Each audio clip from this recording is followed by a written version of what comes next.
नमस्कार, तुम्हा सर्वांचं माझ्या चॅनलवरती स्वागत आहे. Savita little world.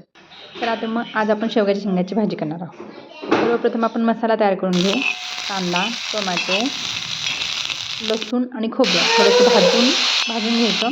त्यानंतर आपण मिक्सरमधून वाटून घेऊया. तुम्ही पाहू शकता भरपूर जण शेवग्याच्या शेंगाच्या भाजीमध्ये टोमॅटो टाकत नाहीत, पण मी टाकते. तुम्ही एकदा करून बघा, खूप छान लागते, अप्रतिम चव लागते.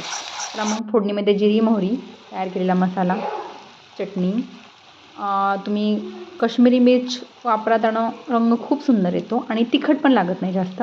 कांदा लसूण मसाला, थोडीशी हळद, थोडं काळं तिखट, लाल तिखट, चवीनुसार तुम्ही गरम मसाला टाकू शकता, मीठ टाकू शकता आणि थोडं बेसन टाका. बेसनानं भाजीची चव खूप छान येते.